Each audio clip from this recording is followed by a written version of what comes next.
Centro de Estudios y Difusión del Pensamiento Humanista Cristiano. Dando las gracias y la bienvenida por estar aquí en este sexto conversatorio de nuestra Corporación Humanismo y Democracia. Hoy día nos acompaña don Gutenberg Martínez, que tiene una vasta trayectoria académica y política, que entre otras cosas lo ha tenido como presidente de la Cámara de Diputados, del Partido Demócrata Cristiano y de la Organización Demócrata Cristiana. Y hasta hace poco se desempeñó como rector de la Universidad Miguel de Cervantes. Y hoy por hoy se desempeña como miembro del Consejo Académico del Observatorio de la Democracia, que alberga esta misma casa de estudios. Y es miembro del Comité Político de Amarillos por Chile.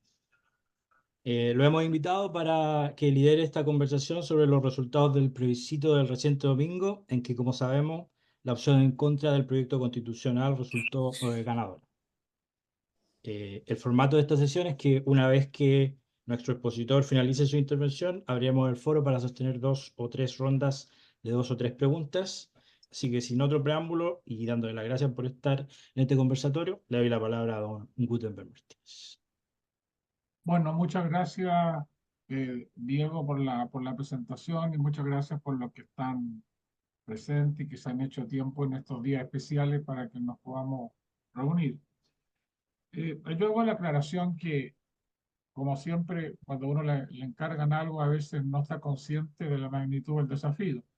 Y cuando estaba cerrando lo que va a ser el Power que vamos a presentar, pensaba que naturalmente una reflexión más completa va a requerir de un intercambio de opiniones que enriquezca un análisis, como a su vez yo he pensado esto desarrollarlo en 3 partes y que hoy día sea solamente la parte 1, que sea propiamente un análisis del resultado, que exista una parte 2 que más bien asuma los desafíos y propuestas a enfrentar frente a esos desafíos, y finalmente una parte 3 respecto a los efectos en materia constitucional como tal, porque está claro que se ratifica, por decirlo de algún modo, la Constitución que ya iremos rebautizando como el 2005, pero que además hay puntos de avance que se produjeron en los 2 procesos constitucionales fracasados, que de todos modos, de algún modo, va a haber que asumir en temas como cambio climático, biodiversidad, regionalización o descentralización, etcétera, en los cuales, a pesar de las diferencias y a pesar de la polarización, hubo consenso en la suma de ambos procesos. Entonces, hoy día lo que voy a hacer es analizar hasta dónde vamos, hacer una presentación sobre el análisis de los resultados, no teniendo una cosa que es bastante importante, no teniendo el acceso a, a todas las bases de datos de algunos trabajos importantes que han salido, como por ejemplo de la Universidad del Desarrollo, que con el observatorio que dirige, o el programa que dirige Eugenio Guzmán, a mi juicio está haciendo aportes bastante interesantes en estas materias. La aclaración previa es la que acabo de hacer. Parte 1, análisis de resultados. Parte 2, visión de los desafíos y propuestas. Y pensándole, quiero agregarle después una fase 3. Y en esta presentación quiero aclarar que me voy a referir a mi análisis de los resultados y fundamentalmente una explicación del en contra. Creo que en la lógica de la necesaria autocrítica, inclusive, es el procedimiento más atinado para enfrentar esto. De los plebiscitos, de las elecciones, de las encuestas, de los estudios que se han realizado, estudios de opinión, por entender estudios o análisis más profundos, podemos sacar ya inicialmente algunas conclusiones, diría yo. Una cosa que no por dejar de ser obvia, cuando uno revisa los preanálisis, las preanuncios, e inclusive los análisis políticos inmediatamente después del plebiscito se olvida. Y yo creo que es una afirmación gruesa, obvia. La ciudadanía de hoy es bastante distinta a la de ayer. Más lo que implica el voto obligatorio. Es decir, hay un cambio cultural de la ciudadanía que es evidente, y ese cambio se ve además ampliado por lo que significa el voto obligatorio. Sin perjuicio que las encuestas últimas en este proceso estuvieron más cercanas a la realidad de lo que se dio, desde ese punto de vista quiere decir que probablemente están perfeccionando los componentes de los paneles y las bases de consulta en materia de encuestas online. El hecho es que al menos en el ámbito político, yo diría que en el ámbito constitucional, no se tiene conciencia de la magnitud del cambio, por así decirlo, entre cultural e idiosincrático de la ciudadanía. La segunda conclusión inicial es que la fidelidad a sectores va en declinación. Es decir, los indecisos se demuestra que van aumentando en el tiempo. Y esta fidelidad en declinación es la que le agrega este efecto, por así decirlo, que relativiza lo que son los análisis tradicionales. Ciudadanía que cambia y esta fidelidad que declina. En tercer lugar, Perdón, don Gutenberg, perdón que lo interrumpa. ¿Quiere que comparta el PowerPoint? ¿qué pasa? ¿Quiere que comparta el PowerPoint? Ah, que nos está transmitiendo. No, no. Ah, que yo lo veo porque pensé que sería bueno que tú lo pudieras compartir, entonces yo pensé que lo estaba compartiendo yo. Ok. Ok, bueno, en tercer lugar, que los factores de decisión del voto son múltiples. Personas que toman su orientación fundamentalmente por su postura frente al gobierno o frente a la oposición o frente a los temas de seguridad ciudadana. Hay ya análisis respecto a las diferencias que existen además entre la agenda del ciudadano versus la agenda de la política, de los políticos o de los partidos. Lo que muchos han señalado el hastío o cansancio respecto a lo constitucional. Y un factor que yo creo que vamos a tener que ir analizándolo cada vez con mayor interés, propiamente las emociones y los sentimientos. Y ahí paso, por lo tanto, a ese cuarto elemento que para mi juicio hay que ir incorporándolo en todos estos análisis. Las emociones, amores, simpatía, odio, cobran cada día más importancia. Esto, a mi juicio, explica los péndulos. Estas variaciones entre el primer plebiscito de entrada, el segundo plebiscito de salida, la elección de los consejeros constitucionales y ahora este plebiscito, creo que responden a esta ciudadanía distinta, a esta falta o a declinación de la fidelidad, a las distintos factores que inciden y a este tema de las emociones. Y por eso, si ustedes están viendo el Power, yo pongo este panel que falta analizar todo el estudio, pero al menos lo que salió publicado de la Universidad del Desarrollo, en que señala que el 42,7% de la población marca sentirse triste, muchas veces o siempre. 42,7% en que el valor que señalan es el de la tristeza como característica de su propio sentido. Y si a eso le agregamos las tasas de desconfianza, que sabemos que son altísimas, de incertidumbre e inseguridad personal o familiar, creo que hay que ser un punto en el tema de que los factores de decisión del voto son múltiples, pero no tan solo están en el área económico-social, en el área política, sino que también está incidiendo cada día más el tema de las emociones o sentimientos. Ayúdame entonces, digo, con la siguiente lámina.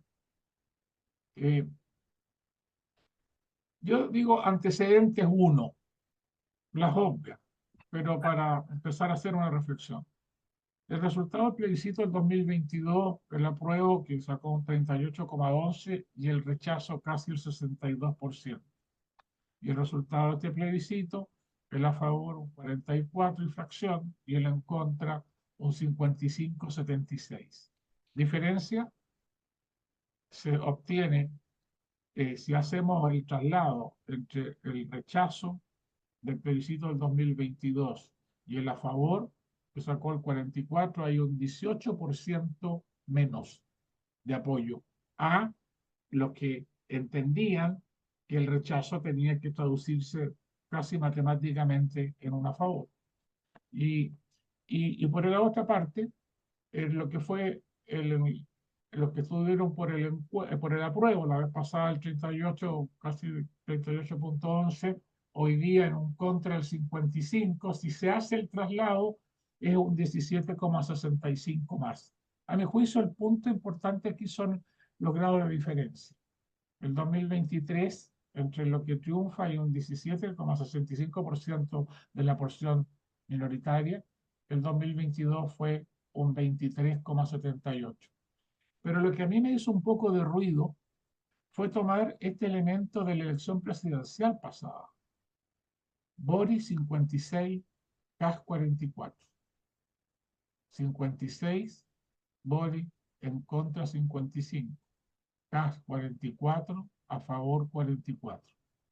A pesar de todo lo que yo he dicho en la lámina anterior, algo nos dice esa coincidencia.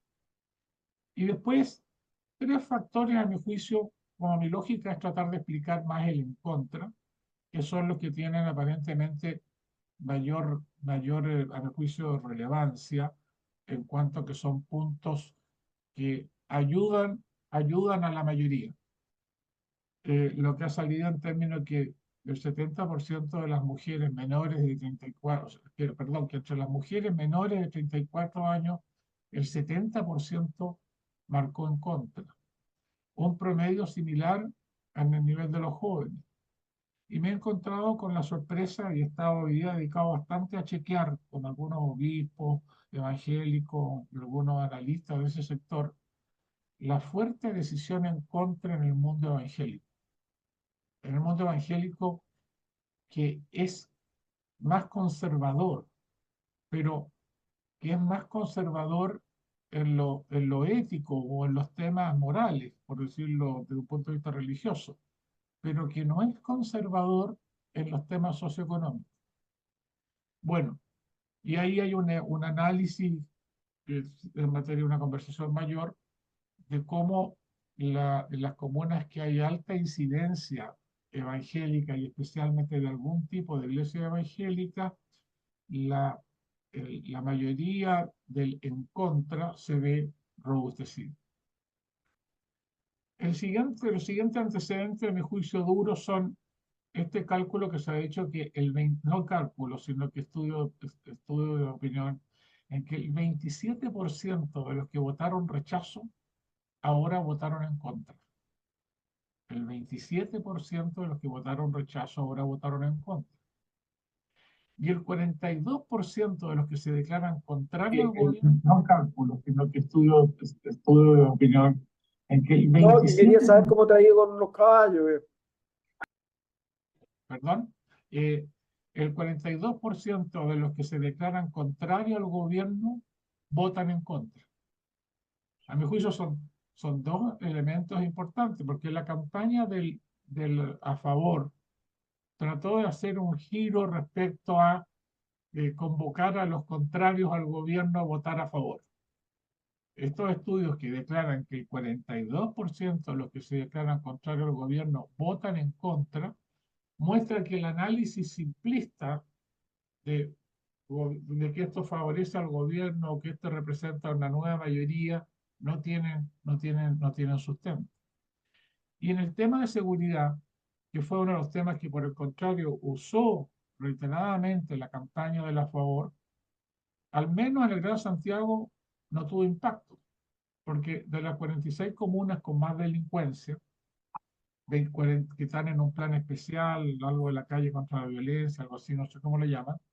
Bueno, de esas 46 comunas, 42 votaron en contra. Y en la macrozona, perdón, sur, con todo lo que implican las actividades terroristas, violentistas, de incendio, de quema de vehículos, de maquinaria, etcétera, 3 regiones marcan en contra.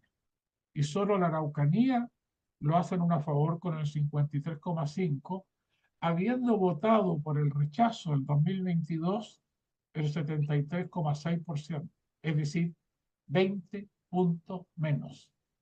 Por lo tanto, lo que quiero decir aquí, en el tema de la seguridad, que era una de las banderas del voto a favor, al menos su impacto fue menor a lo esperado por lo que aquí señalo.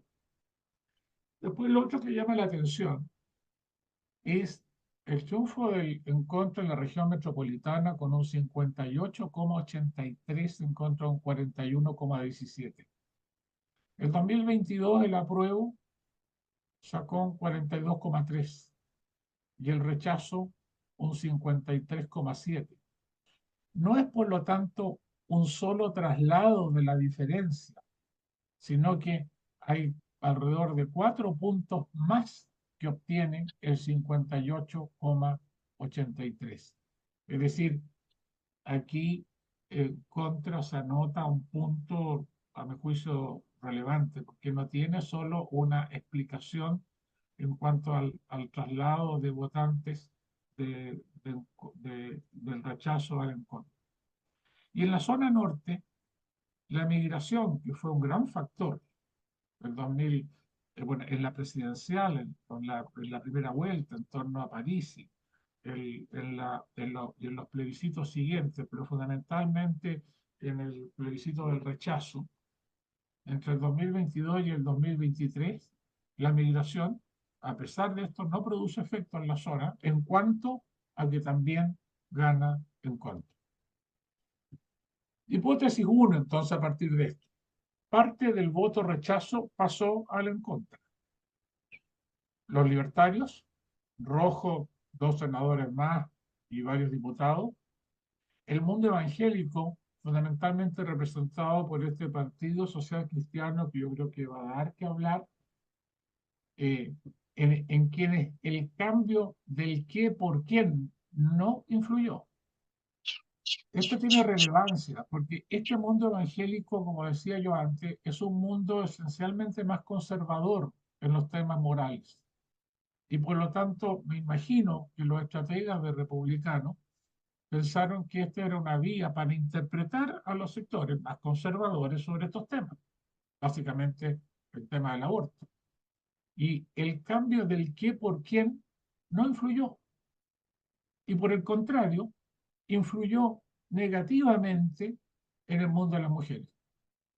Es decir, desde un punto de vista estratégico, un fracaso.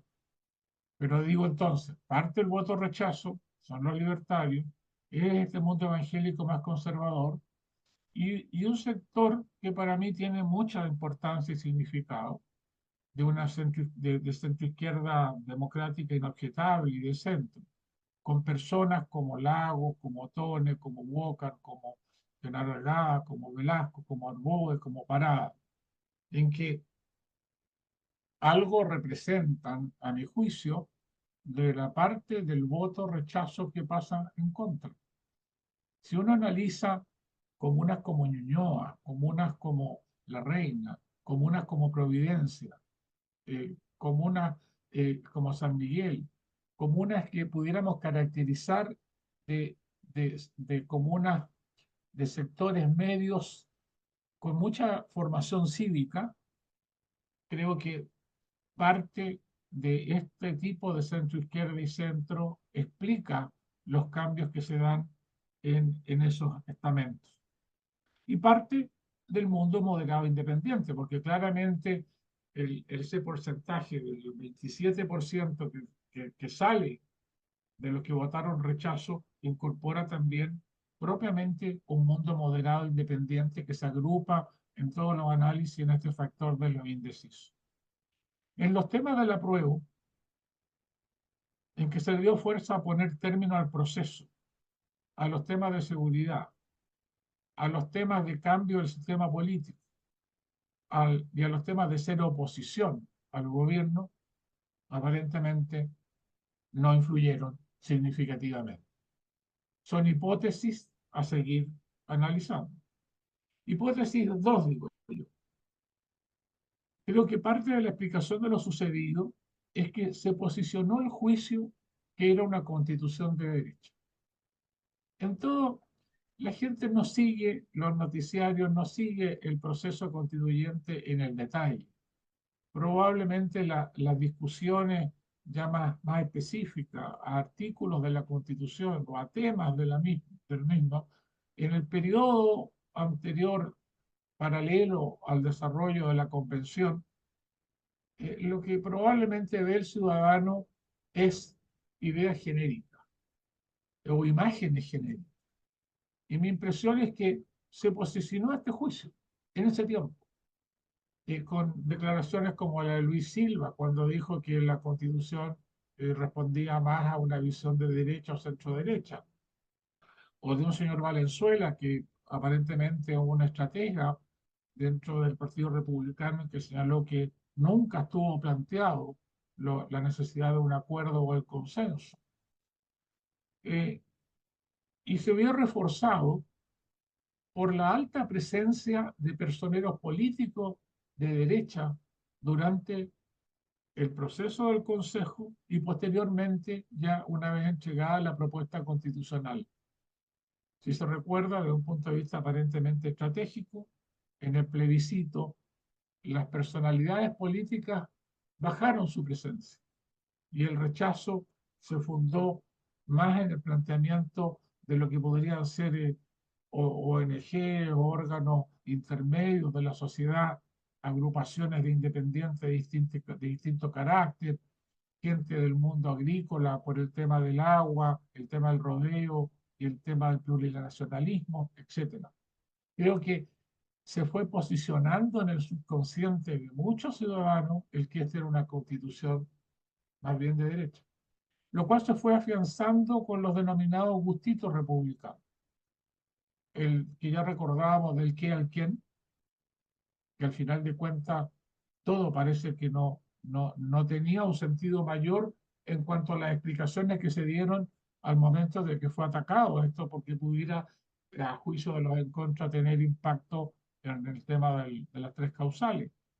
Si no lo tenía, el haberlo colocado aparece como un gustito que finalmente no produjo efecto. O el tema de la exención de contribuciones, que por más explicaciones que se dio, creo que era un tema que a lo menos confundió, despertó suspicacia y generó la imagen que al final de cuentas favorecía a los que pudieran tener mayor patrimonio. A su vez, dentro de esta hipótesis yo creo que está el que, a diferencia del primer plebiscito, aquí empezaron a aparecer en primera línea dirigentes empresariales destacados. Casi no hubo asociación empresarial sectorial, aparte bueno, pero que no saliera llamando hasta el último día a aprobar la propuesta. Creo que fue un error estratégico y una falta de visión de la composición de la sociedad y de la importancia que tienen algunos temas económicos sociales en lo que hoy día está experimentando los sectores más postergados de la sociedad.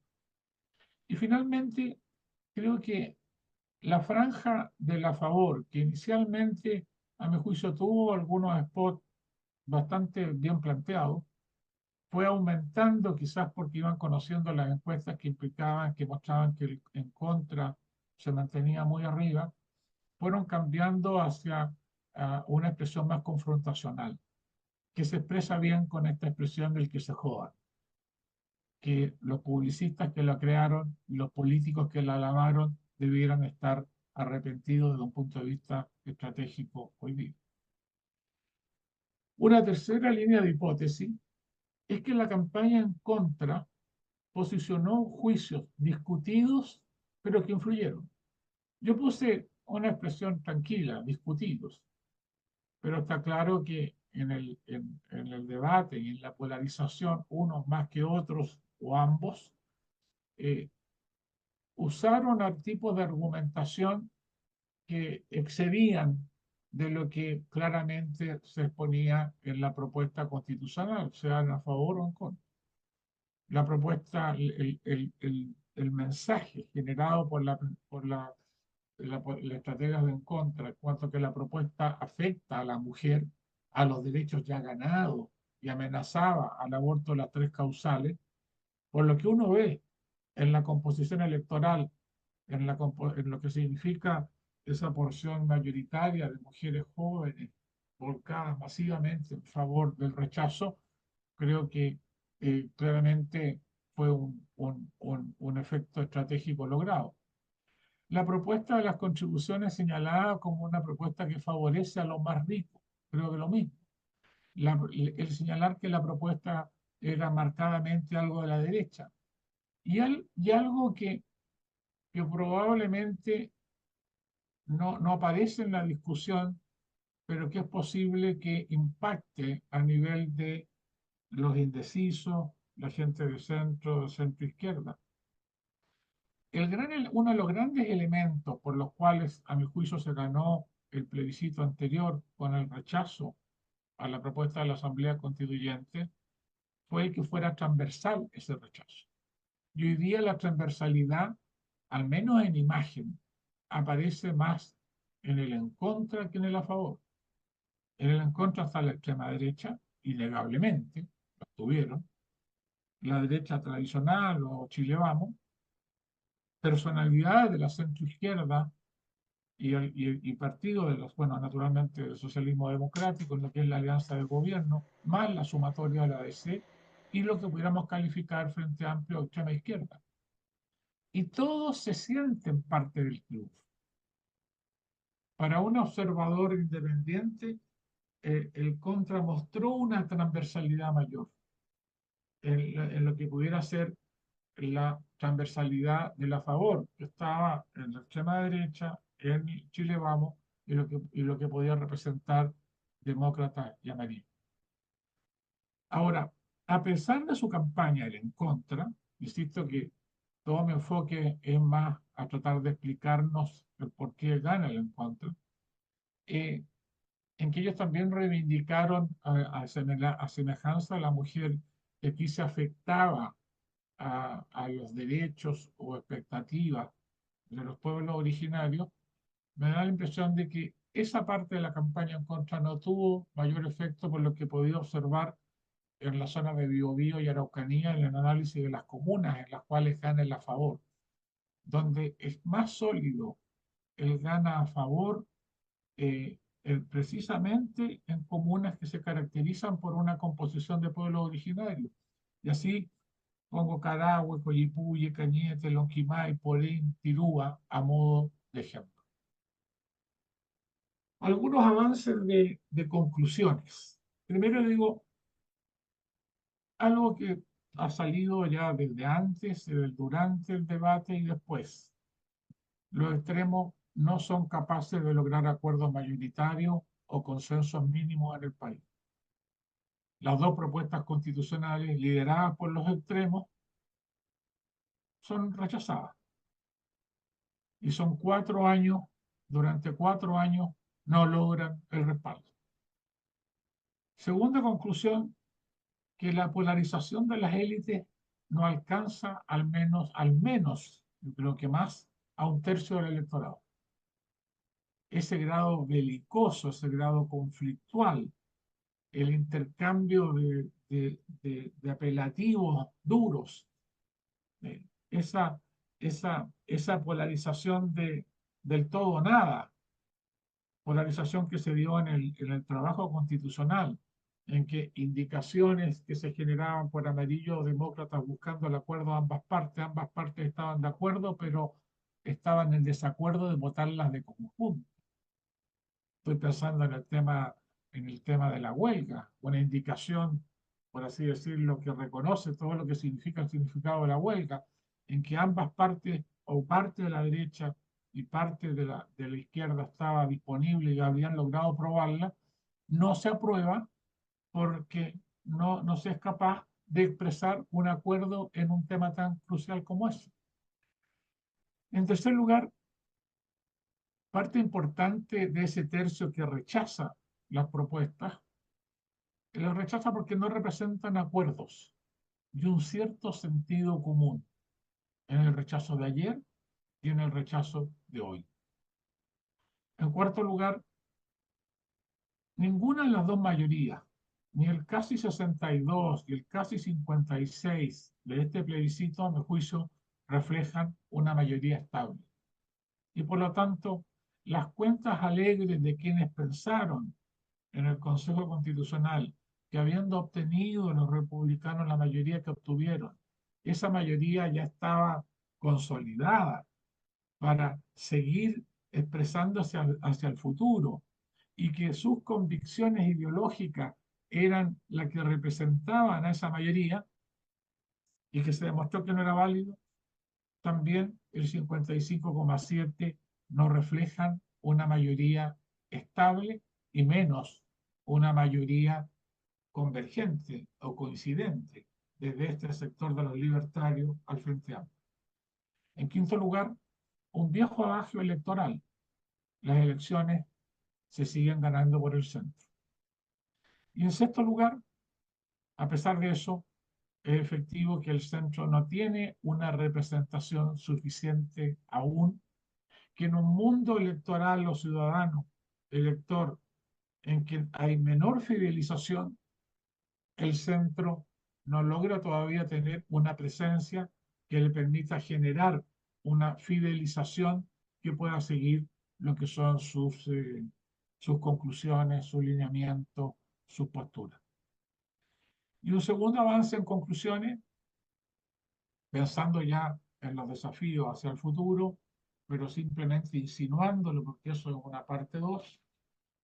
La política necesita centrarse en la agenda ciudadana. La polarización no conduce a un buen futuro.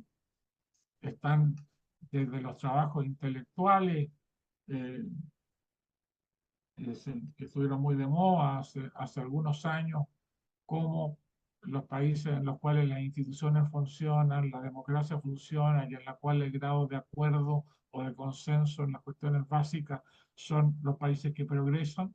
La polarización no conduce a un buen futuro. Los que manifiesten, por lo tanto, voluntad en construir acuerdos pueden o podrían conducir y reencauzar al país. Los partidos deben hacer un esfuerzo de acercarse a la ciudadanía.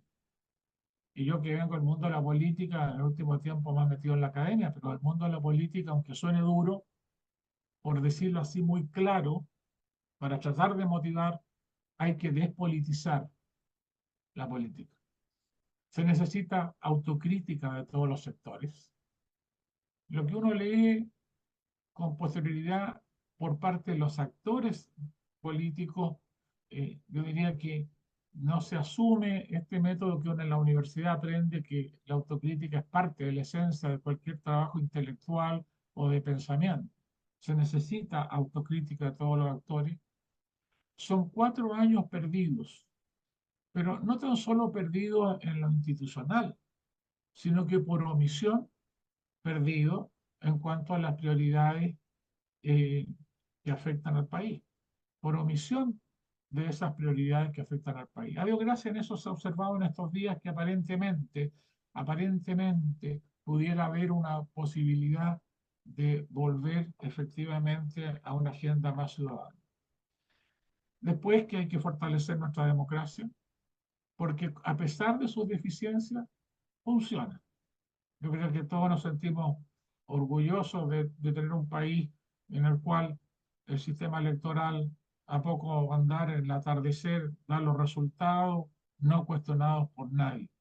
Pero creo yo que hay un peligro, y el peligro es que de aventuras, por decirlo de algún modo, de outsiders nuevos que surjan de lo que son entre los actores actuales o de nuevos actores, lo que significa el efecto Trump, desgraciadamente parece consolidarse en el norte o de nuestros vecinos, o de Bukele.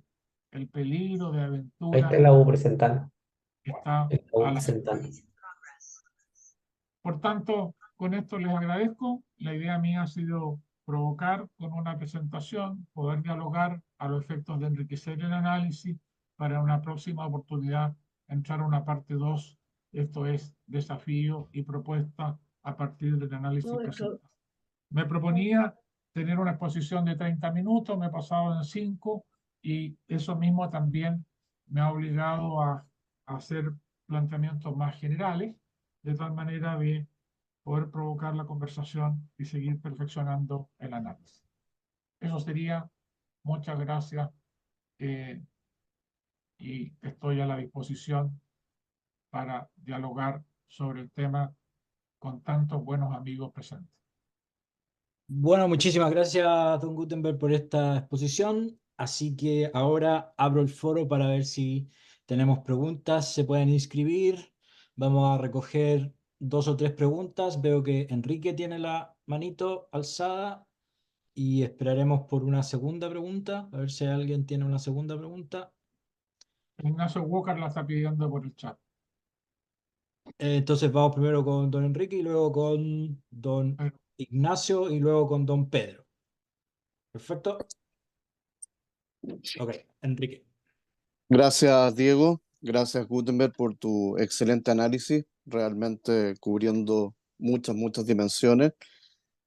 Yo quisiera centrarme un poco en el avance de conclusiones y desafíos que apuntan hacia el centro político.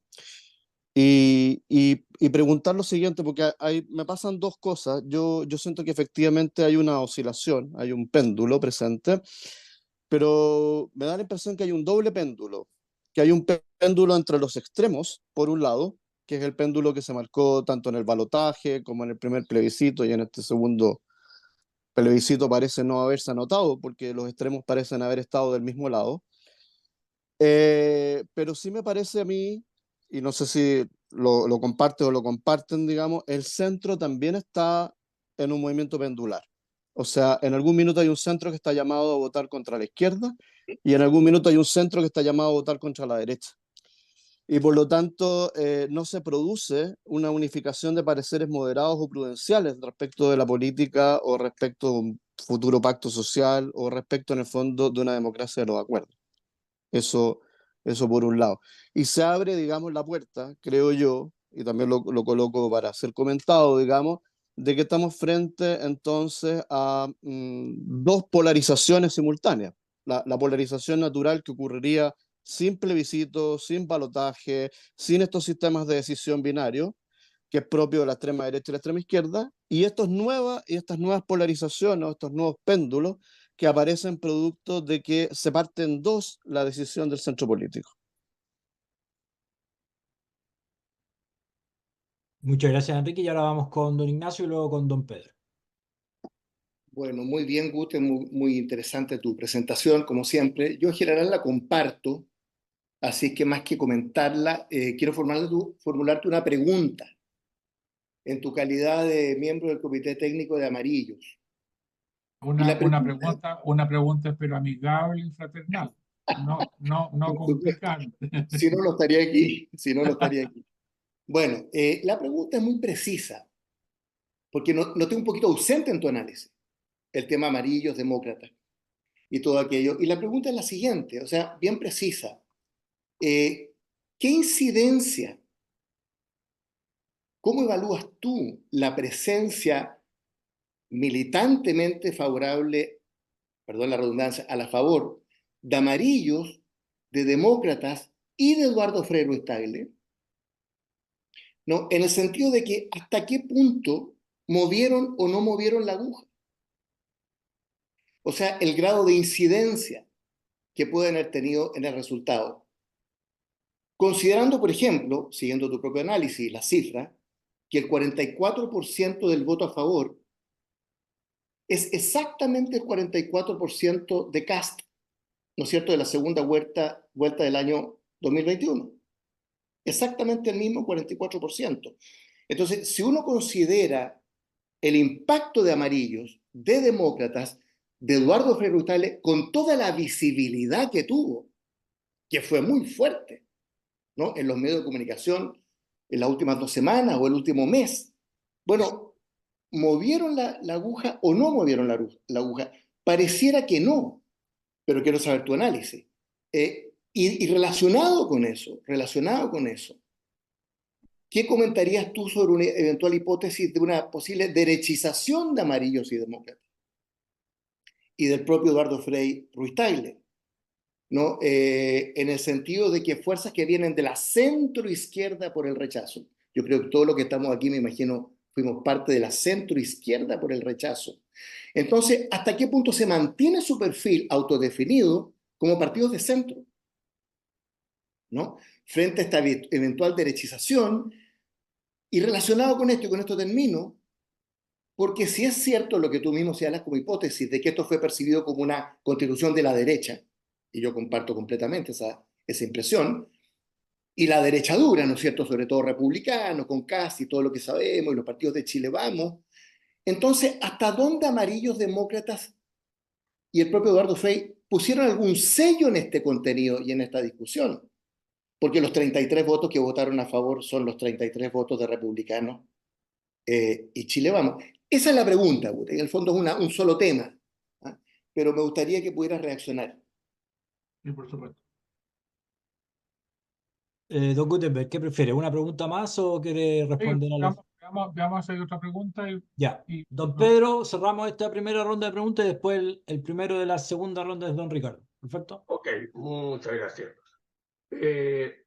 Gutenberg, bueno, primero felicitarte por el análisis tan certero como siempre, pero yo tengo una pregunta que me gustaría dejar planteada. Es, ¿dónde queda ese porcentaje de ciudadanos que nunca quiso, después de la votación de septiembre del 2022, iniciar un nuevo proceso de estudio de constitución? Creo que, compartiendo absolutamente el planteamiento que hace, creo que ese análisis todavía nadie lo recoge. Recordemos, antes de que se elijan los consejeros, ya había un porcentaje, y las encuestas así lo reconocían, de gente que estaba en contra, que iba a estar en contra, fuera lo que saliera.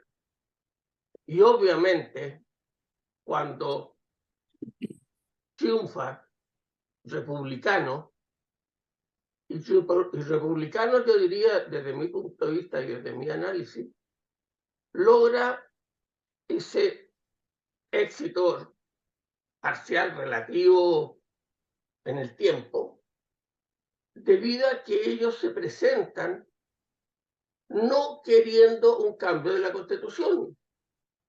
Ese elemento yo creo que no podemos dejarlo fuera del análisis. Y se encuentran con que la ciudadanía le da la primera mayoría relativa dentro de los consejeros.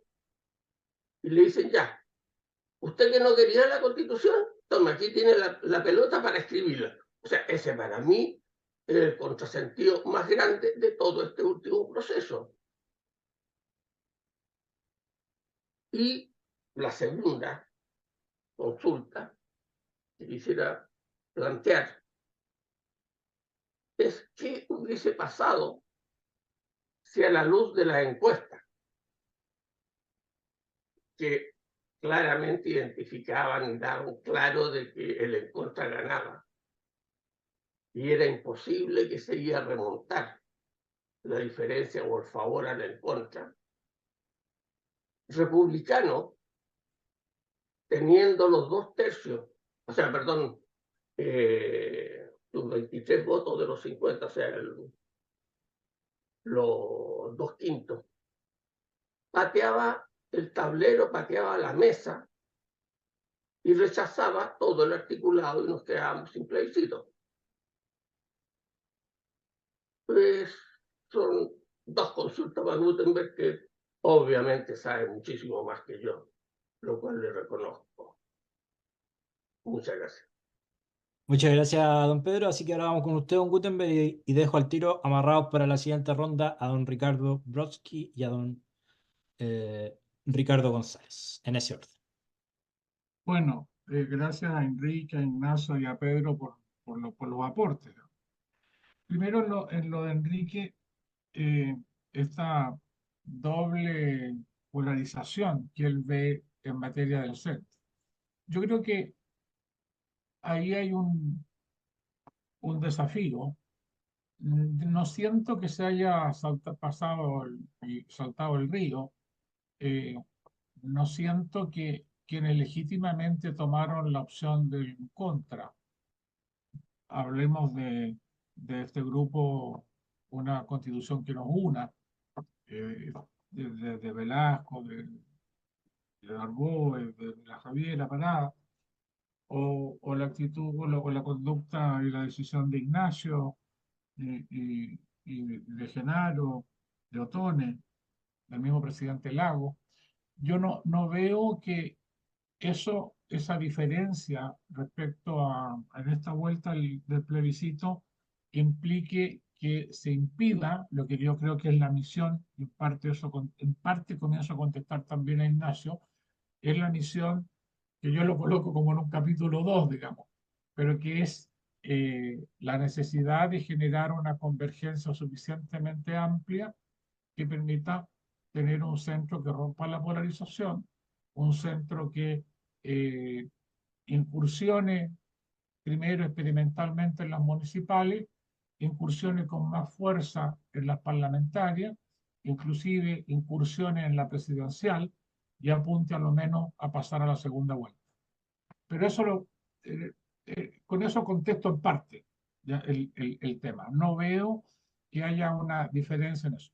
Ahora, si la reflexión de Enrique se refiere a la centroizquierda representada por el PS y el PPD, ahí reconozco que hay una dificultad, pero ahí la dificultad está más bien en que son sectores que aceptan de algún modo que el eje sea conducido, ese eje de gobierno, sea conducido por la máxima del Frente y del PC.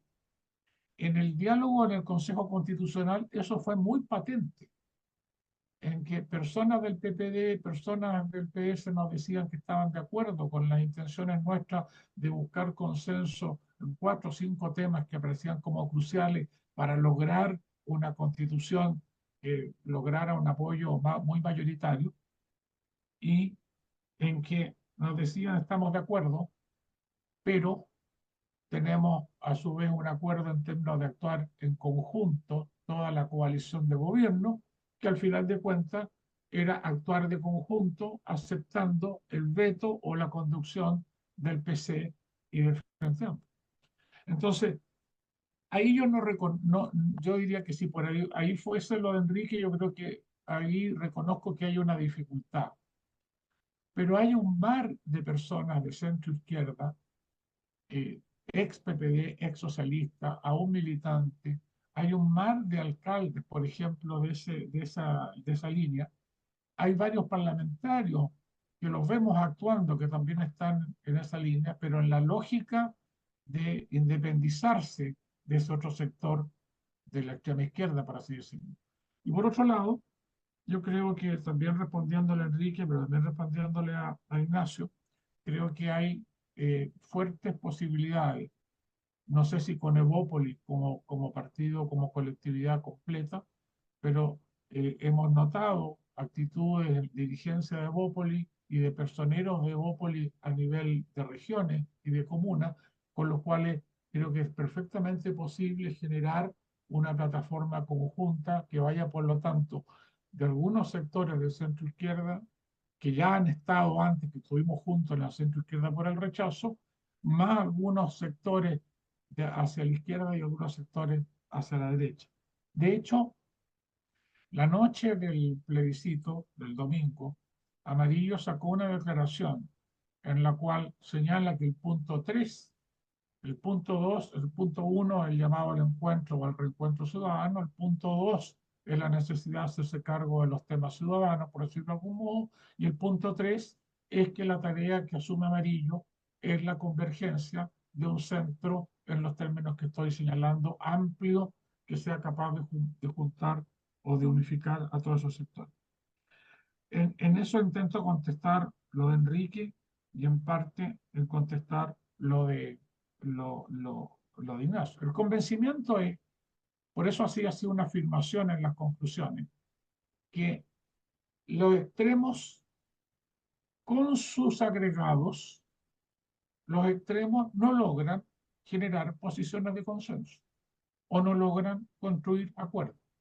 Y el vacío es evidente en términos de la necesidad de una fuerza de centro que rompa esa polarización y que obligue a los acuerdos o los consensos, ya sea porque socialice hacia ambos lados o ya sea porque cambie el esquema de la mayoría asegurando que. Creo que efectivamente, y lo puse yo en el diagnóstico, la Contra tuvo un punto al caracterizar a la propuesta constitucional como una propuesta de derecha, ayudada por los republicanos. Los republicanos, al final de cuentas, le quitaron el piso y destruyeron lo que fue la propuesta de los expertos.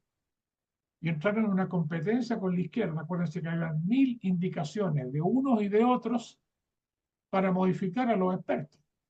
1000 indicaciones de todo tipo. Hubo una competencia en quien traducía sus expectativas ideológicas para cuestionar lo de los expertos. Pero los que partieron, hay que reconocerlo, anunciándolo y realizándolo, fueron los republicanos. Y eso quedó en la memoria ciudadana. No quedó en la memoria ciudadana la cantidad de centenares de indicaciones que venían desde la izquierda cuestionando el aporte de los expertos. Y se produjo esta caricatura en la cual después la izquierda empezó a reivindicar la propuesta de los expertos, habiendo colaborado junto con republicanos a dejarlo fuera. Pero el hecho es que esos tres factores, el que dinamitaran los republicanos la propuesta de los expertos, la presencia y la forma de la presencia de los conductores políticos dentro de republicanos y de la derecha en apoyar esta constitución, los decide esos personeros, el que toda la jerarquía empresarial actuara públicamente con todo en la misma línea, lograron anotar un punto. Y en la pregunta que hacía Ignacio, frente a todo ese abanico, un movimiento naciente o partidos nacientes como Amarillo y Demócrata, naturalmente es un hecho a la causa que no fuimos capaces de lograr variar esa imagen y mostrar que a favor había también una transversalidad como la que pudimos caracterizar en la fracción del rechazo. Ahora, ¿cuánto fue nuestra incidencia? Es lo que dice Ignacio. Claro, si yo pienso en términos simplemente numéricos, y por eso anoté en el cuadro, la diferencia en este plebiscito en favor del en contra de la postura mayoritaria versus la otra es de 17 puntos. La diferencia en el plebiscito anterior son 23. Si tuviera que contestar de algún modo empíricamente a lo que pregunta Ignacio, yo creo, y sabiendo que aquí hay muchos factores, no hay solamente un factor de alineamiento o de posicional político.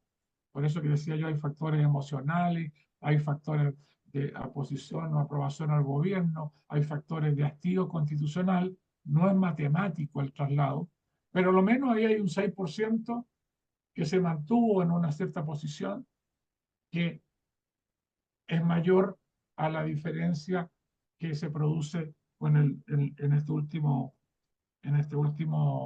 plebiscito. Y la expresión que hacía Ignacio respecto al 44, que yo la puse, de Kast, sí, pero hay una diferencia sustancial. Es un 44 sin voto obligatorio. Es una diferencia muy sustancial, porque son millones de votantes. En la confianza casi de los que estamos acá, yo no sé qué habría pasado en esa elección presidencial si el voto hubiera sido obligatorio. Y me sospecho que el resultado podría haber sido distinto. Porque está claro que hay momentos políticos, momentos emocionales que generaron esa situación. Un CAS que se desperfila en la segunda vuelta. Algunos malévolos dicen que hasta intencionalmente. Pero un CAS que se desperfila y comete errores en la segunda vuelta. Pero a pesar de todo, si hubiese sido un voto obligatorio, no podría asegurar que el resultado fuera el mismo que hemos observado posteriormente. Entonces, yo puse, claro, hay una coincidencia 56 a 44, pero es distinto 56 a 44 con voto obligatorio a 56 a 44 sin voto obligatorio. Yo espero que con Ignacio y otros amigos, naturalmente ahora empecemos en la construcción de un centro amplio, de un centro decidido a romper la polarización y que hasta apunte a una presidencial en que logre pasar a la segunda vuelta con un candidato común. Y en lo que planteaba Pedro, en parte yo he intentado también contestarle a Pedro. El hastío constitucional explica parte del resultado. El hastío constitucional creo que se confunde también en el voto en contra. Lo que nos contaban nuestros muchachos que salían a hacer campañas en la calle era la diversidad de opiniones por las cuales le decían que estaban en contra.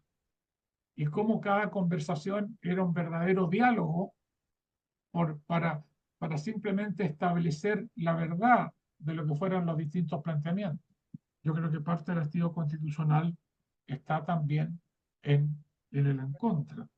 ¿Y dónde está el rechazo? Bueno, el rechazo, traté de explicar yo al verlo porcentualmente, el rechazo perdió apoyos en alguna centroizquierda con personeros como lo señalado, el rechazo perdió apoyo en el pueblo evangélico. Ahí es algo que hay que tener muy presente en los análisis electorales que vienen. Me he enterado que van a llevar candidatos a gobernadores, que van a generar candidaturas a alcaldía, a alcaldicias en las comunas en las que son más fuertes.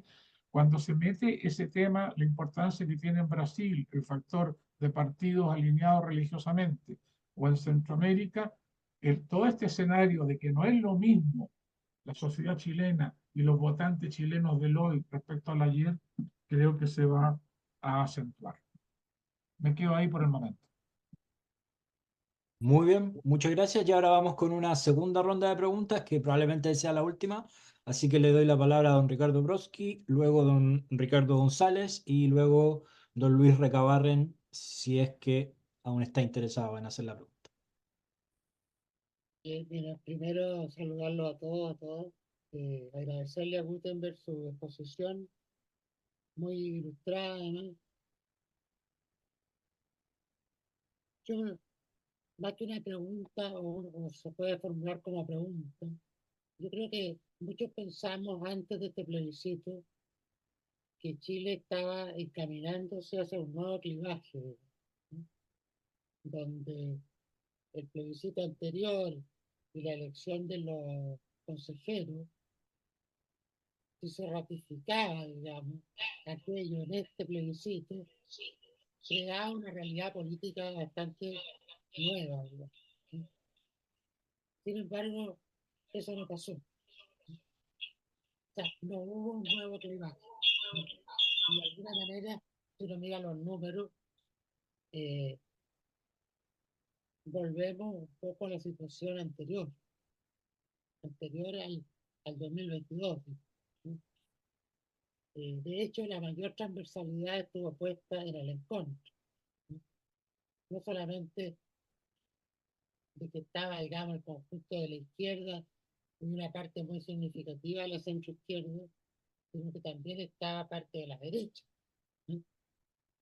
Entonces, y demócrata y amarillo no logró ser incidente, digamos, desde el punto de vista de que la imagen de este proyecto constitucional era un proyecto de derecha, finalmente. O sea, no logró incorporar una lectura propia, digamos, ¿no? A ese proyecto. Aparte de que hay errores de campaña que Gutenberg lo señalizó, a mi juicio, muy bien, ¿no? Y que hay un quiebre de lo que se llamó la centroizquierda por el rechazo, que quizás explica también en gran medida esta incapacidad de Amarillo y Demócrata de incidir en el resultado del plebiscito.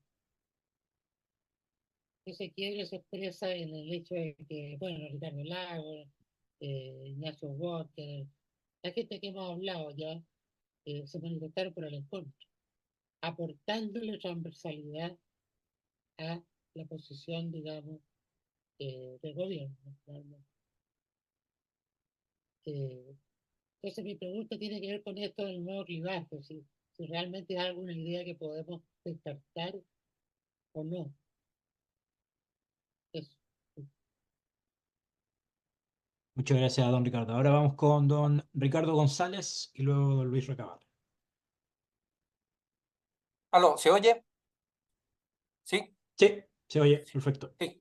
No, yo quisiera hacer dos consideraciones. Ante todo, agradezco la invitación, siendo yo, digamos, originario de otra fuente, porque yo soy un ex militante socialista que renunció el año pasado para adherir a Amarillos después de 58 años de militancia socialista. Esa es mi referencia. Por lo tanto, tomo la consideración que aquí se hizo en cuanto a Amarillos, afirmando que por lo que a mí respecta, entiendo que en Amarillos, diciéndolo de manera muy genérica, hay de todo, ¿no? Hay de todo. Y yo lo entiendo como un momento político que está destinado a definirse, naturalmente. Nosotros estábamos votando por una alternativa que significaba probablemente que el mismo Amarillos y Demócrata, junto a otros 10 o 12 entidades, mini entidades políticas que actualmente están presentes de alguna manera en la política, en el Parlamento, están destinados a desaparecer o a transformarse en otra cosa, ¿no? Y en buena medida a unirse de alguna forma. Yo digo, yo estoy en Amarillo como quien se considera al máximo de centroizquierda. Yo diría, no tendría problema en considerarme de izquierda, en decirlo públicamente dentro o fuera de Amarillo, teniendo presente que izquierda para mí significa todas aquellas posiciones progresistas que no, o sea, ese es mi límite y el límite dentro del cual yo me mantendré, que no practican la violencia como medio de acción política, ¿no? Y dicho esto, yo quisiera, entre paréntesis, yo la decisión mía de entrar a Amarillo, claro, tenía que ver con un agotamiento ya total de la militancia socialista, que ya un agotamiento de frente a la infinidad de, como se dice hoy genéricamente, volteretas, ¿no? Y pasos adelante y pasos atrás en cuanto a lo que se refiere, en lo que se refiere a al compromiso definitivo, pero definitivo, la palabra definitivo tiene un significado que para mí es uno, ¿no? Compromiso definitivo con la democracia, no aquella que no sé qué cosa, cómo la podría definir la señora Bachelet, sino, no, la democracia liberal de origen, de extracción occidental, esa democracia, ¿no? Por decirla de la manera más breve posible. Dicho lo cual, yo quisiera hacer esta consideración, no sé si algunos de los presentes han tenido la misma sensación. La misma noche del domingo, creo que varios vimos un debate en el cual estaba presente el senador me parece que es comunista, Daniel Núñez, ¿no? Y lo impactante de ver ese debate era que el debate giraba en torno al señor Núñez. O sea, el señor Núñez prácticamente, él daba la palabra o quitaba la palabra, no quienes estaban, los periodistas que estaban ahí a dirigir en la mesa. Esto, quiero decir, me impacta particularmente del punto de vista de todos aquellos, o todos aquellos que se reconocen en diferentes posiciones, que pueden ser de centro izquierda, de centro derecha, de izquierda, pero que respetan las normas fundamentales de la democracia, cómo puede presentar, incluso ahí mismo, ahora, hace 2 días, ¿no? Que una especie de posición de tipo temor reverencial, ¿no? De frente a una izquierda, simplemente ¿por qué? Porque yo la única razón que encuentro es que porque esta izquierda amenaza un día sí y al otro día también con la práctica de la violencia, ¿no? Lo que ellos llaman bajar a las calles, salir a las calles, ¿no? Ya sabemos bien qué significa eso. Entonces, este punto me interesaría hacerlo presente, la absoluta necesidad que... Yo creo, entre paréntesis, que fuerzas políticas como en este momento, de extrema izquierda, que son las... Atención, yo veo que son las únicas que en este momento en Chile practican la violencia. No veo una extrema izquierda, una extrema derecha, que existe, claro que existe, pero no veo una extrema derecha que practique la violencia o que proponga la violencia. Hoy, hasta hoy. No, puede pasar cualquier cosa, pero hasta hoy eso no sucede. La violencia es practicada y es propuesta y es amenazada desde la extrema izquierda. Yo considero que un objetivo fundamental es, digamos, entremos a considerar que la política democrática debe ser dirigida por quienes practican y creen en la democracia, no por quienes se ponen al margen. Y desgraciadamente hasta este momento sucede con demasiada frecuencia, o es una situación casi constante, ¿no?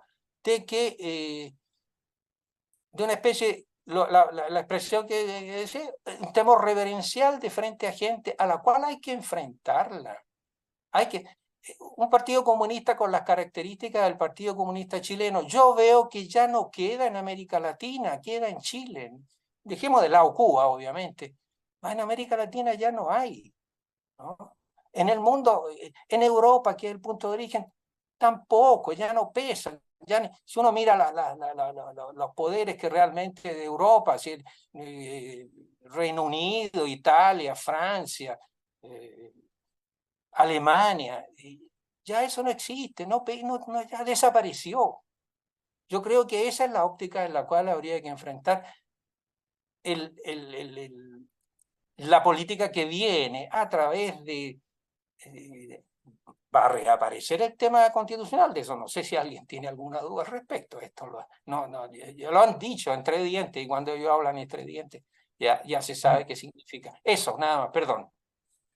Muchas gracias, don Ricardo. Y ahora vamos con don Luis. Y para cerrar y no dejar a don Eduardo sin la oportunidad de preguntar, vamos a extender esta ronda de preguntas que va a ser la última, así que con don Luis y con don Eduardo cerramos. Perdona, Diego, sugiero que están inscritos también Eduardo Muñoz y Dante Peche. Yo lo cerraría con ellos también, que sean... Ok, perfecto. Vamos con usted, don Luis, entonces. Gracias, Diego. Gutenberg, buenas tardes. En relación a la exposición que hiciste, y que en realidad es muy clarificadora, tú fuiste demostrando cómo la ciudadanía que fue apoyando en un principio algunos postulados de izquierda desde las elecciones anteriores y posteriormente a la derecha y nuevamente se les quita, por decir así, el piso, lo que sucedió con la primera asamblea constituyente y ahora con los constitucionales, significa que hay un centro que hoy es muy lineal y que de repente se va hacia la derecha o se va hacia la izquierda. ¿Cuál debiera ser el punto para poder consolidar este centro y que se convierta realmente en un tercer polo y deje de ser hoy la bisagra o este eje que se mueve en la política lineal de derecha y de izquierda. ¿Cómo se puede consolidar el centro para aglutinar y dejar más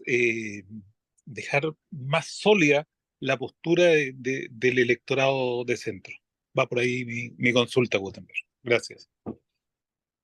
Ya, entonces vamos con usted, don Gutenberg, y luego le damos la palabra a don Eduardo y a don Dante. Preferiría que la juntemos Ok. todas. Ok. Entonces, don Eduardo y luego don Dante. Alivianar que podamos terminar a una hora razonable. para Muy bien, algunos. muy bien. Don Eduardo. Ok, muchas gracias. ¿Se escucha? Sí. Ya, muy gentil. Primero, lógicamente, me adhiero a los agradecimientos a Gutenberg por tan interesante y lúcida presentación. Muy agradecido. Tengo solo dos puntos que plantear. Uno, una opinión, y lo segundo es una pregunta. Lo primero es lo siguiente. Desde el domingo en la tarde hasta ahora se ha empezado a escuchar esta sensación de que son 4 años perdidos. Y yo la verdad es que pienso que sí, que son perdidos, y quisiera acudir al siguiente raciocinio. Esto, ¿no es cierto?, partió por el tema del estallido, que algunos le llaman estallido social. Yo, discúlpenme, para mí sigue siendo un estallido insurreccional. Y hay ahí, después del estallido, hay un punto clave en el cual, perdónenme la expresión, nos fuimos a la chuña de perder la lucidez de los procesos, cuando las fuerzas de izquierda y izquierda radical dijeron, claro, frente a esta situación, frente a este desastre, entonces la salida es una asamblea constituyente. Y de ahí entonces pasamos de un estallido que debería haber sido manejado de otra manera a esta especie de túnel en el cual nos metieron bajo el predicamento de que era el camino posible. Yo creo que ahí empezó a quedar la tendalada. Pero si ustedes se dan cuenta, después de esa situación tan negativa, tan tóxica, viene el tema de la convención constitucional, ¿no es cierto?, que fue un desastre, una vergüenza, y ahí, ¿no es cierto?, quedó acuñada la expresión del mamarracho, porque eso fue una cosa realmente vergonzosa, donde ya se empezó como a desmadejar este asunto central.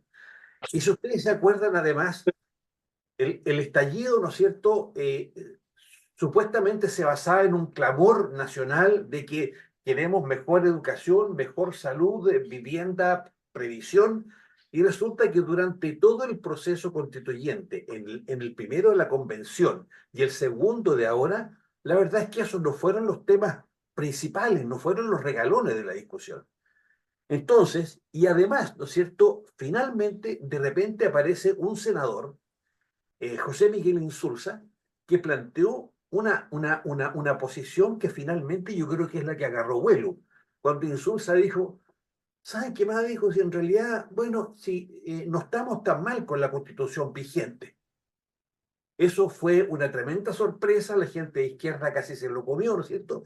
Pero finalmente a mí la sensación que me queda es que esto nunca fue necesario meternos en este proceso, ¿no es cierto?, para solucionar los problemas de Chile. La Constitución no era una necesidad, y creo que eso se demostró ahora.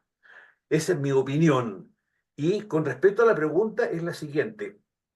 No sé si ustedes están, digamos, en una posición parecida a la mía, digamos, pero yo voté a favor, ¿no es cierto?, aún pensando que la proposición de la comisión experta era muy buena, era realmente la mejor a mi juicio. Entonces, de repente apareció por ahí el senador Huenchumilla diciendo que los oficialistas querían hacer era, una vez, ¿no es cierto?, pasado este plebiscito, tratar de meter en la discusión del Congreso, del Parlamento, de meter este bloque completo de la proposición de la comisión experta.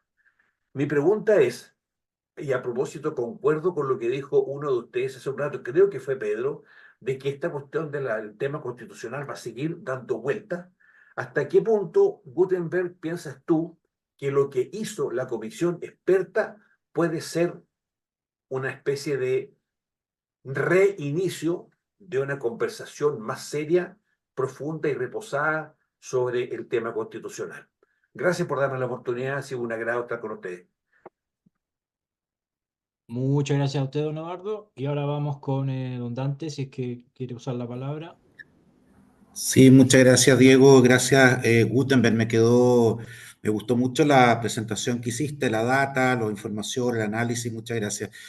Yo tenía una primera observación y luego las preguntas en realidad las puse por escrito porque pensé que no iba a alcanzar el tiempo. Entonces, bueno, lo primero, yo voté apruebo en la primera propuesta constitucional y me equivoqué. Yo dije, voy a votar, no quiero votar con la derecha. Básicamente fue, y no quiero que cuenten mi voto como un voto de derecha y que se lo hagan propio, se lo apropien. Pero realmente debía haber votado en contra porque era una propuesta constitucional de unos contra otros y no estaba planteada la oferta al país como la casa de todos.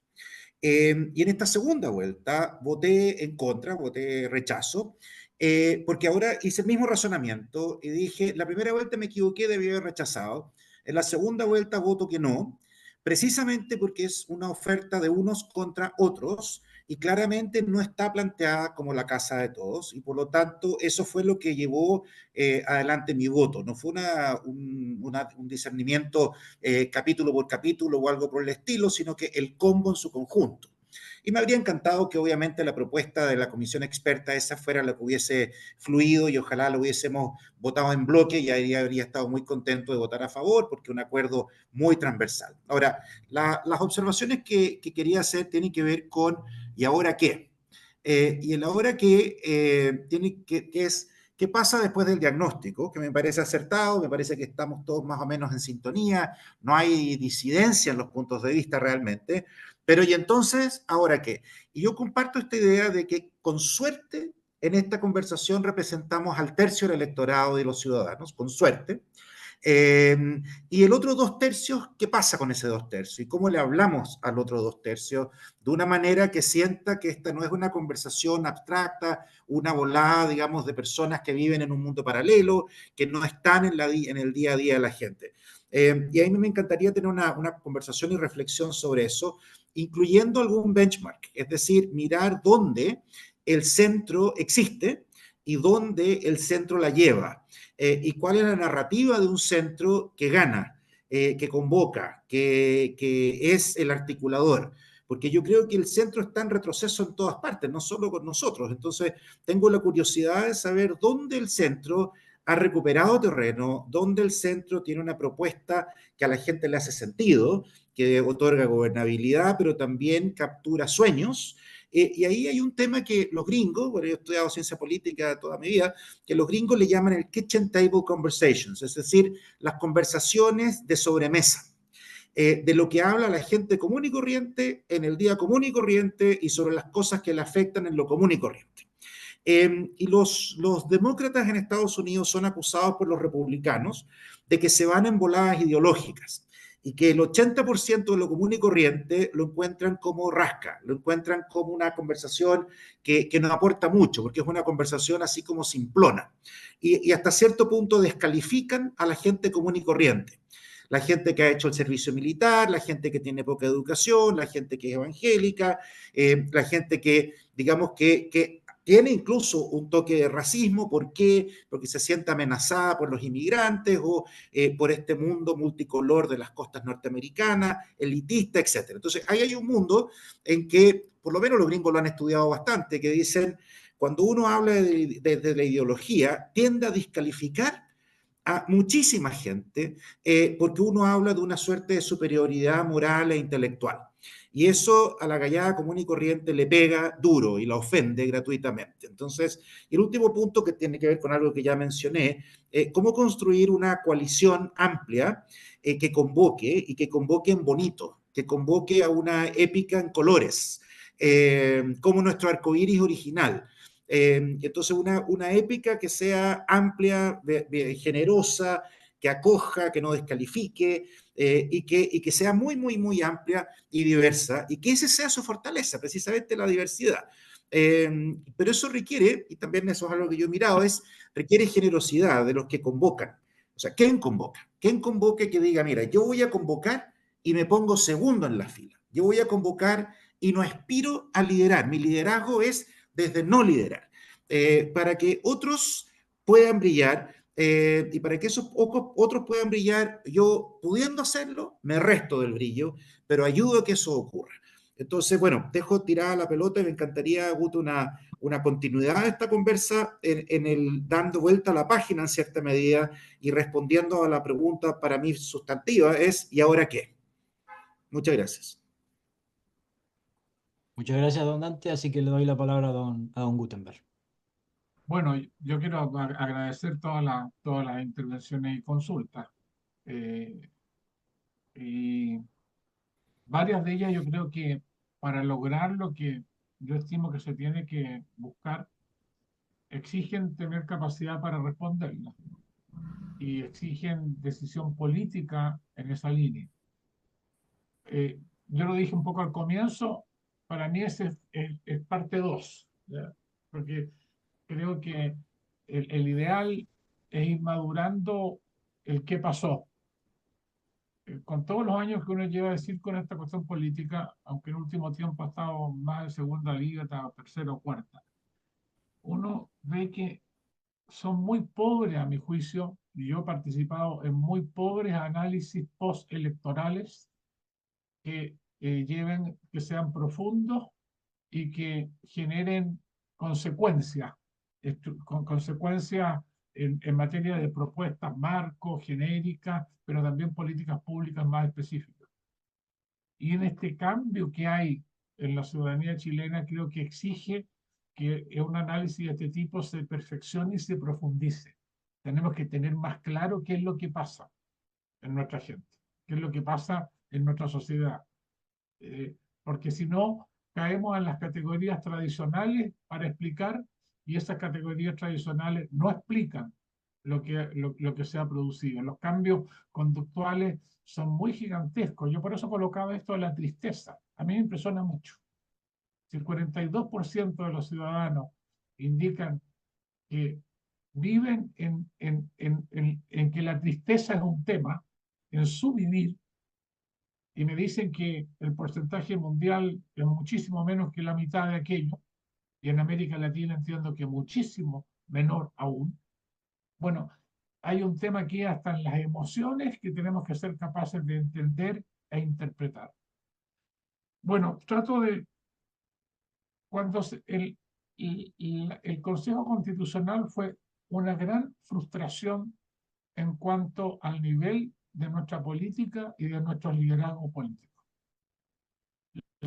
Pero efectivamente una gran frustración, porque como bien dice Alejandro en una nota que coloca acá en el chat de este meeting, Alejandro Jara, el esfuerzo en la comisión experta fue un esfuerzo real, que ellos mismos concebían que requería algún perfeccionamiento, obvio, pero fue un esfuerzo que demostró que era posible lograrlo. Si no tuviéramos lo que fue la comisión experta y su propuesta, y estuviéramos simplemente analizando un segundo rechazo, la duda que quedaría planteada es si es posible lograr consenso, o al menos un acuerdo inmensamente mayoritario. Algunos hablan del consenso mero uno, porque la unanimidad no es necesariamente sinónimo de consenso en términos políticos institucionales. Bueno, el experto demostró que era posible. Y respecto a lo que han planteado algunos de ustedes, yo creo que ahí hay muchos elementos que tenemos que tomarlo como amarillo, aunque no estuviésemos de acuerdo en alguno, pero que entendamos que es importante para otro que también comparece en esa línea de un acuerdo. Es decir, el hablar del acuerdo implica conceder, implica reconocerle al otro el que su aporte es importante. El tema es tener la capacidad de interpretar a todos, manteniendo diferencias en algunos planos que, bueno, serán materia de ley, serán materia de políticas públicas, pero no materia de constitución. La gran frustración fue primero esta discusión programática de unos y otros, el intento ideológico programático de las 1000 indicaciones. No, son muy pocas las indicaciones que van a perfeccionar la propuesta de los expertos. Ahí es cierto lo que se decía por algunos, que el 40%, los republicanos daban la interpretación de que el 40% venían de los expertos y eran aprobados unánimemente. Yo diría que eran las de la tradición democrática republicana chilena. Pero en los temas interesantes venía esta disrupción ideológica. Bueno, yo creo que, por lo tanto, estoy en la tónica de lo que planteó alguno de ustedes, que ahí hay un eje de propuestas posibles. Martín señalaba algo de esto, y estoy tratando de contestarle a él también. Sí, yo creo que expertos posibilita algo que inevitablemente va a venir. Porque cuando se dice que no va a seguir el esquema constitucional de una nueva constitución, lo que sí va a seguir van a ser reformas a la Constitución. Y la reforma de la Constitución la puede presentar un diputado, un senador. No requiere una, es decir, para efectos prácticos, ¿no? ¿Ya? Entonces,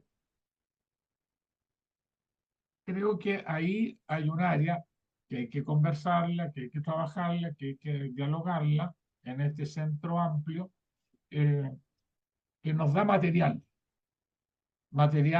para ir generando un consenso de gente honorable, democrática, reformista, pero con vocación de acuerdo. Ahí yo hice una omisión que la quiero saldar. También hay que reconocer que en el esfuerzo del rechazo a la Constitución, la vez pasada, hubo una parte de dirigencia del PDC que estuvo. O sea, no es banal. Es decir, uno recuerda ahí por la vida presidente a Ricardo Almazábal, a Jorge Pizarro, a Juan Carlos Latorre, a Andrés Saldívar, o sea, y otros más. Estoy mencionando a los expresidentes del partido que algo representan, que estuvieron derechamente en contra en la propuesta anterior y que hoy día estuvieron nuevamente en contra de la actual. Y que yo lo reconozco, si es que algún día fuera posible, si uno dice gente del PPD, gente del socialismo, gente de la ADC, naturalmente, ya, y si pudieran llegar a hacer propuestas ya de un nivel más articulada, bueno, todos esos cabemos en la posibilidad de un centro, un poco en lo que estaba intentando describir, a mi juicio, con mucha brillantez, Dante. Un centro que no tiene que ser apabullante, que no tiene que ser hegemónico, pero que sí tiene que tener vocación de alternativa. Porque el riesgo de pasar a ser ayudista para un lado o para el otro es muy grande. El riesgo de ser el carro el último carro de un tren en que uno no tiene ni derecho a fregonero es muy grande. El riesgo de caer en la polarización, a mi juicio, es muy grande, porque la polarización no nos conduce a un mejor país. Por tanto, tiene que tener una cierta vocación de alternativa, que no excluye, abierta, pero de alternativa, que quiere romper políticamente esa polarización y que quiere convocar acuerdos de país. Por ir pensando en la caracterización de lo que hay que, a mi juicio, hacer o intentar hacer. A partir, frente a lo que decía Ricardo González, nosotros en la creación de principio de amarillo, ya esto es una parte política, decimos tenemos tres vertientes, lo decimos en la creación de principio.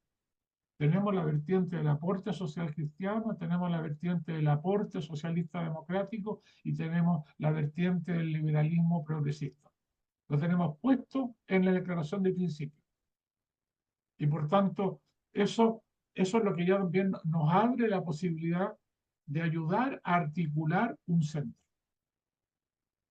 Bien. Yo creo que tiene razón Eduardo en que a la vuelta de estos 4 años está claro que el tema constitucional no era el tema. Lo que todos sabemos la verdad fue la salida política frente a una situación del país que se estaba yendo de las manos, de un gobierno que sentía que se estaba yendo de las manos, de un presidente que sentía que se le estaba yendo de las manos, y en la cual los riesgos en que eso iba a terminar significó el meterse en esto, pero fue no una entrada irreflexiva e irresponsable. Fue un acuerdo para salir de una crisis que era una crisis de verdad. Entonces, por así decirlo, es el costo quizás, si uno lo mira en esta perspectiva, el costo de... en eso Eduardo tiene razón. El mismo Camilo Escalona se ha recordado estos días que habló al comienzo de esto del opio, de que esto era un opio. Están fumando opio, decía él cuando hablan de la Asamblea Constituyente. Pero esto yo creo que no fue por una...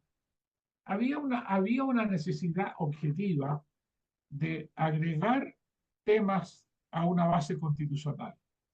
Eso estaba planteado desde un punto de vista de la academia, desde un punto de vista teórico, los temas de regionalización, los temas de biodiversidad, de cambio climático, de igualdad de derechos hombre-mujer. Hay varias temáticas, ya toda la cosa tecnológica, el respeto a la intimidad, el manejo de las bases de datos, etc. Hay temática en eso, que los expertos lo recogen muy bien y que por eso creo que nosotros también podemos recogerlo. Ahora ahora que yo creo que el ahora y qué es la segunda fase, al menos en lo que yo puedo intentar, que voy a intentar, y en eso he ido tomando nota de los aportes que se han ido haciendo, que nos permita. Por una parte, el ahora qué lo he intentado contestar en un centro abierto, pero con vocación de alternativa, que es el único modo de romper la polarización. Y que, yo digo con claridad, se pronuncie hasta llegar con candidato presidencial que le permita pasar a la segunda banda. Y que aun si no consiguiera aquello, se transforme en un actor indispensable en la construcción de los acuerdos consiguientes. Eso es lo político. En lo programático, los temas están planteados. Los temas capitales hoy día son pensiones, son salud, son seguridad y son crecimiento, a mi juicio. Nosotros tenemos, la Comisión de Salud ha generado un muy buen planteamiento respecto a salud. Yo diría que tenemos los mejores expertos en esa área. También en pensiones, donde estamos más complicados en seguridad. Eso yo diría que es un problema mundial, que nadie tiene la viga maestra, pero expertos como tal en esto es donde estamos más complicados. Y en materia de crecimiento tenemos una cantidad de expertos que pueden ayudarnos a generar la propuesta política. Yo creo que nosotros tenemos que irnos encima de eso. Un centro con vocación política de alternativa, pero un centro con capacidad de propuesta, pero de propuesta que lleve el mensaje de buscar el acuerdo. Porque si no, es la polarización llevada a lo otro. Yo veo, yo digo, ¿cómo no es posible que si yo perdí la fórmula en el a favor, al día siguiente esté presentando una acusación constitucional? Con franqueza, me parece que es no entender. Con lo cual no estoy defendiendo la gestión de nadie, pero estoy diciendo, no es asumir el resultado. La gente lo que nos dice es sentido común. La gente que no votó por el a favor es gente que buscaba el acuerdo, que no le gustó la otra porque era de un polo y tampoco le gustó esta porque la vio como de un polo. Hacia esa gente tenemos que nosotros referirnos. Es decir, entrar en pensiones implica la necesidad de construir un acuerdo razonable. Entrar en cambiar el sistema de salud implica la necesidad de llegar a un acuerdo razonable. Entrar en crecimiento también, si no, vamos a seguir estancados. Y el problema, y con esto termino, la Universidad Miguel de Cervantes es una universidad centrada en gente muy excluida del sistema por su situación socioeconómica y en trabajadores que están en los niveles más bajos del trabajo. Y nosotros percibimos ahí lo que se está generando abajo. Hay gente que lo está pasando muy mal. Los que estamos aquí somos gente que leemos un poco o mucho, digamos, en los medios, con todas las referencias que tengan. Pero cuando yo leo en el Mercurio que dice la oferta laboral en los sectores acomodados mejora y la oferta laboral en los sectores no acomodados desmejora, en un país estancado, sin crecimiento o en el hecho con recesión técnica, es decir, es un temazo. Si nosotros no avanzamos en estos cuatro temas, la aventura puede volver. O las candidaturas dicotómicas que tuvimos en la presidencial anterior, nuevamente volver. Y todos nosotros con una crisis existencial de tener que optar entre, como decía Tomisch en otra caricatura, entre morir fusilado o morir ahorcado. Así, yo creo que la política requiere una visión de mediano y largo plazo. Eso es lo que estamos buscando en la construcción de este centro y en la forma de que sea un centro sustancioso. Pero creo que se podría hablar mucho, como alguien de ustedes lo dijo, un centro abierto, un centro más movimental que partido burocrático tradicional, un centro más humilde, pero con capacidad de articular a partir de aquello, en que nosotros no quememos las naves por un candidato o candidata, sino que quememos las naves por construir ese centro, por darle la posibilidad al país de tener una alternativa distinta. Porque el solo hecho de generar esa alternativa, yo creo que va a ayudar a moderar a los extremos, porque pienso que va a ser un centro crecedor. Vocación de alternativa, capacidad programática que nos acerque realmente a los desafíos ciudadanos. Bueno, muchas gracias por la oportunidad. La idea es seguir con un capítulo 2 más en esta temática y después con un capítulo 3 más específico que responda a los temas constitucionales que van a venir por la vía de la reforma a través del Congreso y ya no como fórmulas globales de una nueva constitución completa. Por mi parte, Diego, muchas gracias por la oportunidad y muchas gracias a todos los que nos han acompañado hoy día con su presencia y con sus reflexiones. Muchas gracias a usted, don Gutenberg, y muchas gracias a todos nuestros asistentes por estar aquí. Y muchas gracias. por supuesto, esta conversación tiene que seguir. Vamos como Corporación Humanismo y Democracia a preocuparnos de que así sea. Así que les deseo que tengan muy buenas noches. Centro de Estudios y Difusión del Pensamiento Humanista Cristiano.